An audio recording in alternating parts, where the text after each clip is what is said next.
오늘의 말씀 보도록 하겠습니다. 오늘의 말씀은 마가복음 10장 46절에서부터 52절까지 보도록 하겠습니다.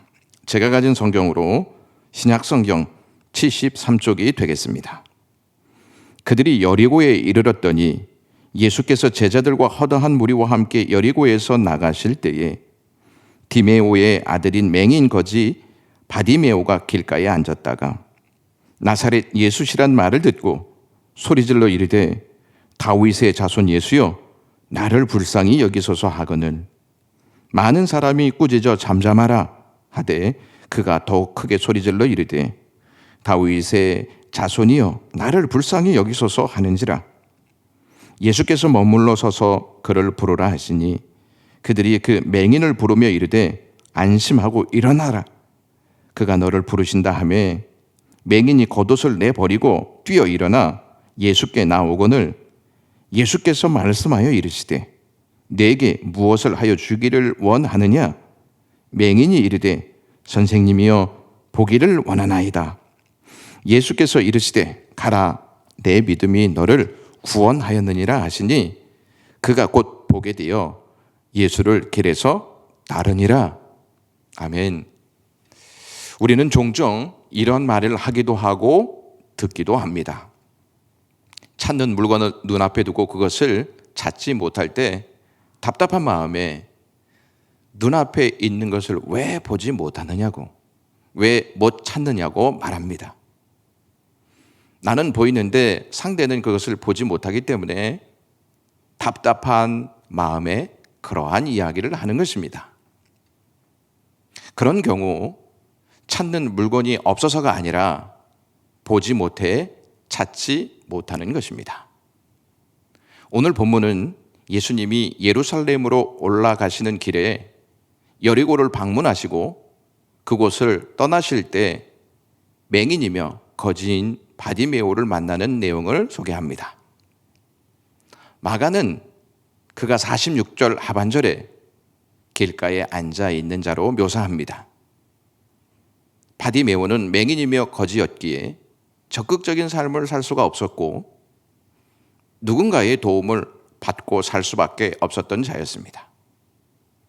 그는 스스로 할 수 있는 것이 제한되어 있었습니다. 그는 스스로 원하는 방향을 선택해 나갈 수 있는 사람이 아니었습니다.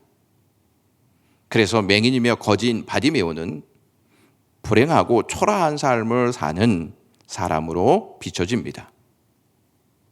예수님은 여리고를 방문하시고 그곳을 떠나 예루살렘으로 길을 나서시려 할 때 바디메오가 주위에서 나사렛 예수시란 말을 듣게 됩니다.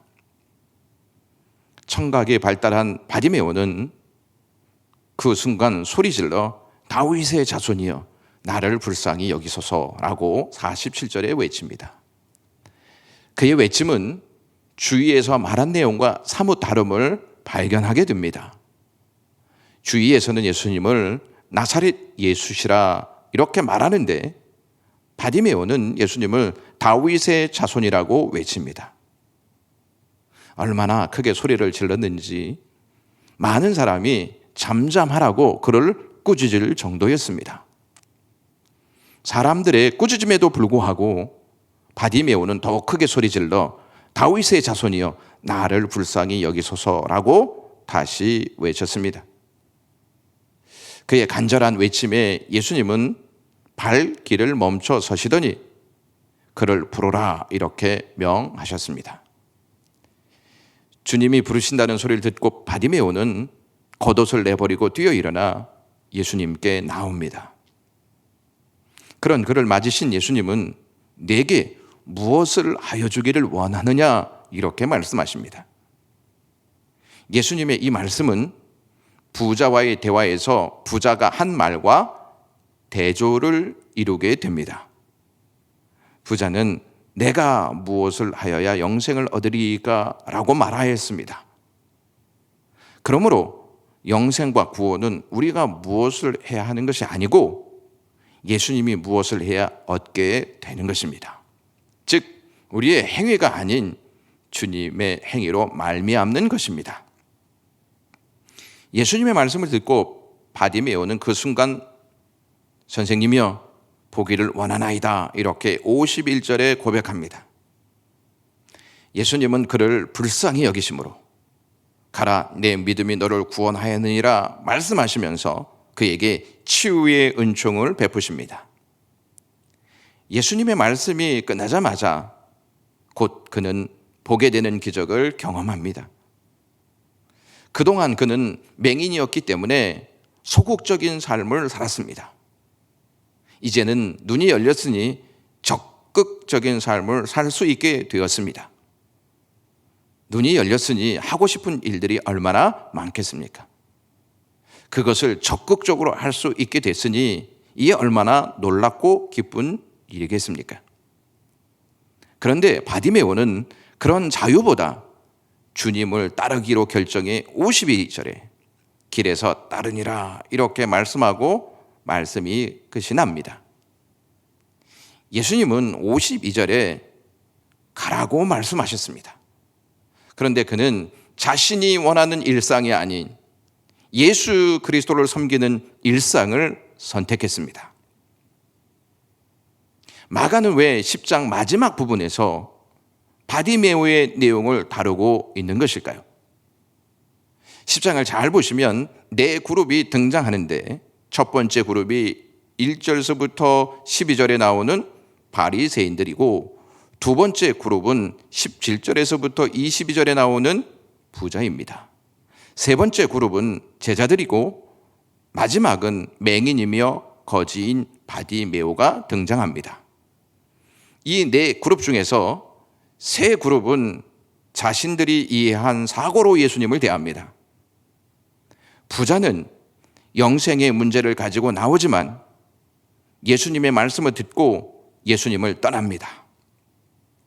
예수님이 영생을 주시는 분임을 믿지 못해 자기가 원하는 길로 간 것입니다. 제자들은 어떻습니까? 35절에서 45절 말씀을 보면 예수님을 따르지만 여전히 자신들이 먼저가 되고자 합니다. 세 그룹은 예수님을 직접 보고 대면하지만 어이없는 행동을 자기 위주의 행동을 하게 됩니다. 맨 마지막에 등장한 바디메오는 무엇으로 보나 앞에 등장한 세 그룹과는 다른 형편에 놓여 있는 자임을 알게 됩니다. 형편과 처지가 가장 좋지 않은 사람이 바디메오였습니다. 그런데 그는 예수님을 다윗의 아들로 오신 메시아로 대합니다. 주위에서 예수님을 나사렛 예수라 말했지만 바디메오는 예수님을 다윗의 아들로 오신 메시아로 선포합니다. 예수님을 다윗의 아들로 고백한 그의 고백은 성경에서 예언하고 알려주는 내용입니다. 다윗의 자손이라는 그의 고백은 예수님이 구약이 예견했던 하나님 나라의 통치를 가져올 다윗 왕가의 아들이라고 인정했다는 의미입니다. 사무엘하 7장 11절에서부터 13절에 이러한 예언이 기록되어 있습니다. 전에 내가 사사에게 명령하여 내 백성 이스라엘을 다스리던 때와 같이 아니하게 하고 너를 모든 원수에게서 벗어나 편히 쉬게 하리라. 여호와가 또 내게 이르노니 여호와가 너를 위하여 집을 짓고 내 수완이 차서 내 조상들과 함께 누울 때에 내가 내 몸에서 날 내 씨를 내 뒤에 세워 그의 나라를 견고하게 하리라. 그는 내 이름을 위하여 집을 건축할 것이요 나는 그의 나라 왕위를 영원히 견고하게 하리라. 이렇게 예언되어 있고 시편 89편 3절에서부터 4절에 주께서 이르시되 나는 내가 택한 자와 언약을 맺으며 내 종 다윗에게 맹세하기를 내가 내 자손을 영원히 견고히 하며 내 왕위를 대대에 세우리라 하셨나이다. 이렇게 예언되어 있습니다. 여러분들은 예수님을 어떠한 분으로 대하십니까? 우리는 세상 사람이 대하는 그러한 분으로 예수 그리스도를 믿어서는 안 되고 성경이 선언한 예수 그리스도를 믿고 대하여야만 합니다. 우리의 믿음이 분명하지 않으면 우리는 바디메오가 외쳤던 그 외침을 우리의 삶 속에서 외치지 않을 것입니다. 예수 그리스도를 믿는 것조차 부끄럽게 여길 것입니다. 혹시 여러분들은 누구에게도 말하기 부끄러운 예수 그리스도를 믿고 있지는 않습니까? 주위에서 예수 그리스도가 구원자라고 외치는 우리를 꾸짖는다 해도 여전히 그분이 우리의 구원자라고 외칠 자신이 있습니까? 그들이 우리의 입을 다물라 해도 여전히 입을 열어서 예수 그리스도가 진정한 구원자다 하는 사실을 외칠 자신이 있냐 하는 것입니다. 직장이나 학교 그리고 지인들과의 식사 자리에서 하는 기도를 부끄러운 것으로 여긴 적이 없습니까? 감사로 부끄러워하지 않고 기도하면서 식사를 하십니까? 식사, 기도도 부끄러워 제대로 하지 못하는데 예수 그리스도가 인류의 구원자라고 자신 있게 외칠 수 있겠냐 하는 것입니다. 마가가 이 부분을 맨 마지막에 놓은 것은 예루살렘으로 올라가시는 예수님은 구약 성경대로 이 땅에 다윗의 자손으로 오신 구원자이심을 알리기 위해서입니다. 예수님은 십자가에 오르시기 위해 예루살렘으로 향하고 계시는데 이건 역시 구약 성경에 예언된 내용입니다. 예수님이 십자가에서 죽으셔야 우리를 구원하실 수 있기 때문에 예루살렘으로 오르시는 것입니다. 진짜 불행하고 초라한 사람은 바디메오가 아니라 바리새인, 부자 그리고 아직 깨닫지 못하고 서로 먼저가 되려고 하는 제자들이 아니겠습니까? 예수님을 눈으로 직접 보고 대면해도 그들은 예수님을 진정한 구원자로 믿지 못했습니다. 사실 맹인은 다른 것은 다 보는데 주님을 보지 못하는 자입니다. 거지는 다른 것은 다 있는데 구원자이신 예수 그리스도를 주인으로 섬기지 않는 자입니다. 예수님은 왜 예루살렘을 가시다가 여리고에 들리셨을까요? 그것은 바디메오를 만나 그를 구원하시고자 했던 목적 때문이었습니다.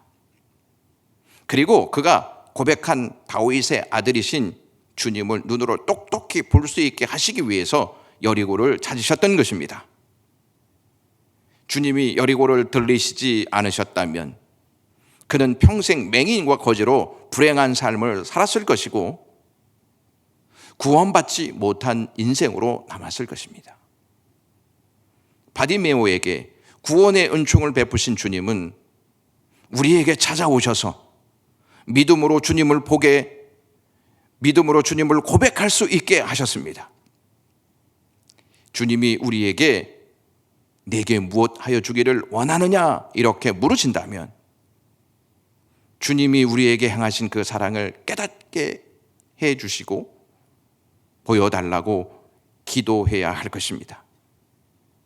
코로나19로 희망이 보이지 않는 것 같고 끝은 오는 걸까 하는 어두운 상황 속에서 예수 그리스도께서 우리에게 베푸신 그 사랑, 그것을 보면서 예수 그리스도를 주목해야 할 것입니다. 믿음은 우리가 똑똑히 볼 수 있게 우리의 눈을 열어 주님이 어떠한 분이신지를 알게 할 것입니다. 세상은 하나님이 계시지 않기에 못 믿겠다고 말합니다. 그런 세상에 우리는 하나님이 계시지 않아서가 아니라 보지 않으려 하기 때문에 믿지 못한다 하는 말을 할 수 있어야 합니다. 그리고 눈앞에 계신 주님을 왜 찾지 못하냐고 말할 수 있어야 합니다. 주님은 오늘도 말씀으로 당신을 보여주시고 말씀은 우리를 십자가와 부활로 안내해서 주님을 보게 합니다. 말씀으로 주님을 보는 저와 여러분 되시기 주님의 이름으로 간절히 소망합니다. 기도하겠습니다. 고마우신 주님 감사합니다. 세상 사람들은 주님을 보지 못하지만 우리는 주님의 은혜로 믿음의 눈이 열려 주님을 볼 수 있게 하나님께서 우리를 만나주셔서 감사합니다. 이 어두운 시대에 우리는 예수 그리스도를 주목하게 하시고 그 예수 그리스도를 보면서 소망을 잃지 않고 삶을 살게 하시옵소서. 오늘도 우리의 입속에서 나의 진정한 구원자는 주님이십니다, 이렇게 외칠 수 있는 삶을 살게 하시옵소서. 예수 그리스도의 이름으로